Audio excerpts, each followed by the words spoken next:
Out in a graveyard near the swamps at night, there are candles and flames that appear floating as if on their own. These creatures are referred to in folklore as will-o'-the-wisps. Some refer to them as fairies or spirits. The most common story throughout multiple cultures is that the ghost with unfinished business is attempting to get people to join them in the forest for all eternity. One story tells of a terrible man. After he'd passed away, the powers that be decided that he was going to wander the earth alone forever and live in a stinky bog. While in his stink kingdom, he would try to lure any poor soul to their end so that they would have to live in the swamp with him. That's just a story, but there are actual video accounts nowadays of these orbs floating around graveyards, swamps, and sometimes even in forests. So what is going on? Well, scientists propose that this is actually caused by a chemical reaction between phosphine, diphosphane, and methane. Basically, when things rot, like in a swamp or bog, gases are released that can spontaneously ignite in the air and create a flame that could theoretically float around. Swamps are historically super smelly because of the methane, which is also what farts are made of. And farts are also flammable. So for centuries, people have been running around concerned about the undead, when in reality, it's actually just floating, flaming nature farts. Okay, I love you, bye!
Folks, now here's a story about Minnie the Moocher. She was a red-hot hoochie coocher. She was the roughest, toughest rail, but Minnie had a heart as big as a hay whale. Howdy, howdy, ho. Howdy, howdy, ho. Hidey, hidey, hi. Hidey, hidey, hi. Heedy, hee. Heedy, heedy, hee. Tears falling down at the party. Saddest little baby in the room. Fears tell me fear. Hiya, Georgie. What a nice boat. Do you want it back? You look like a nice boy. Do you want a balloon too, Georgie? Oh, well, I'm Pennywise the dancing clown.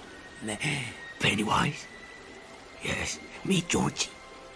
Georgie, meet Pennywise. It's that song and it's like, whoa, like my love. But it's more like,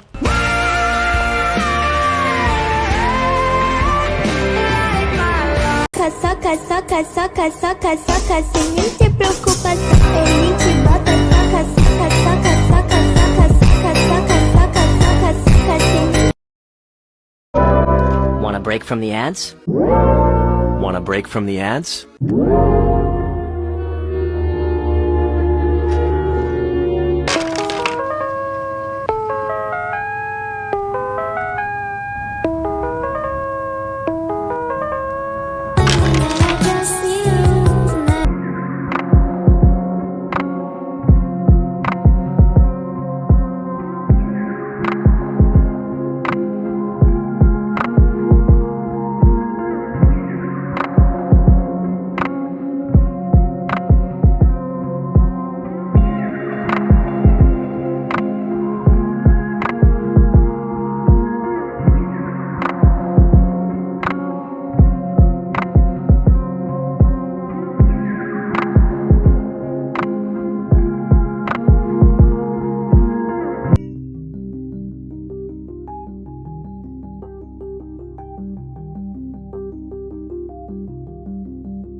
painting tiny ghost portraits.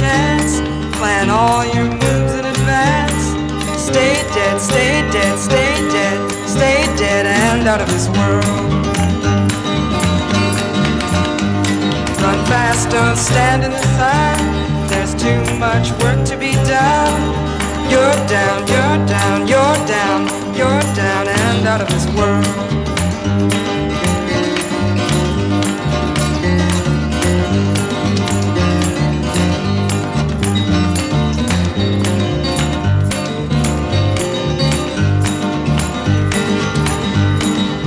Which is your favorite? Don't ever talk with your eyes.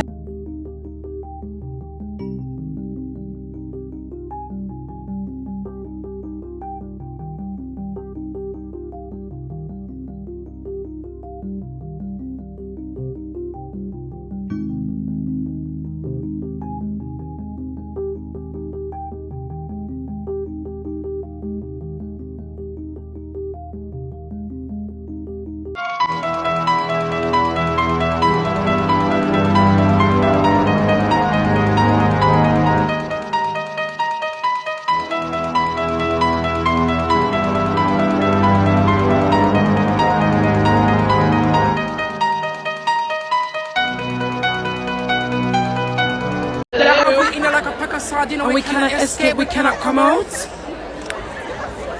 Mama! The hose goes like this.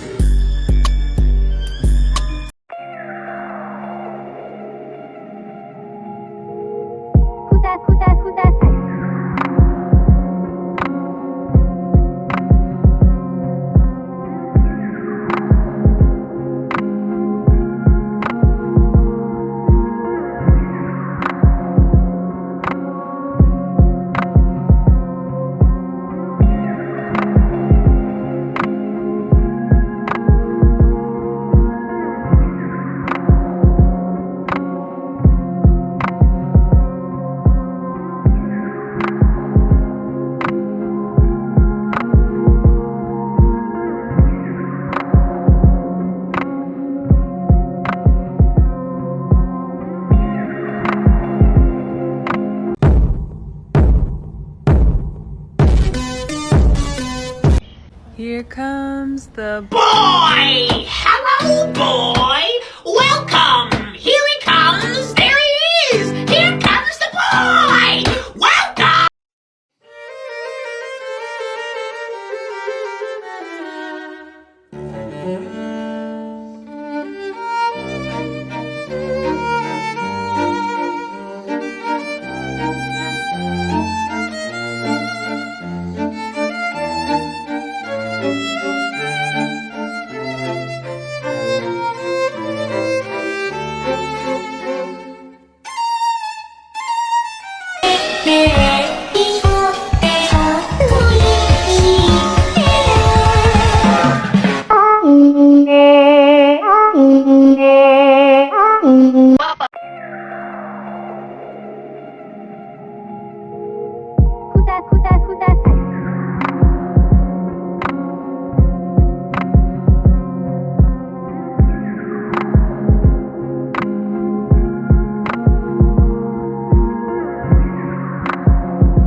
Takuchi Onna, aka the two-mouthed woman, is a type of yokai in Japanese folklore that is cursed with having two mouths.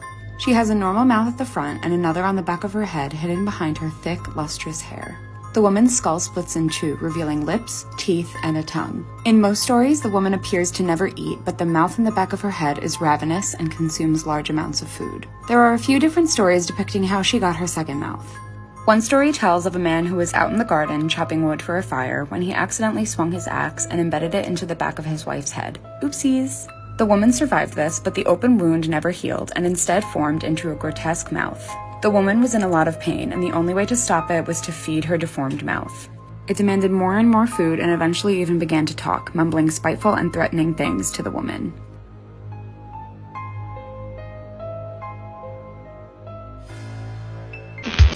No, please don't kill me, Mr. Ghostface. I want to be in the sequel.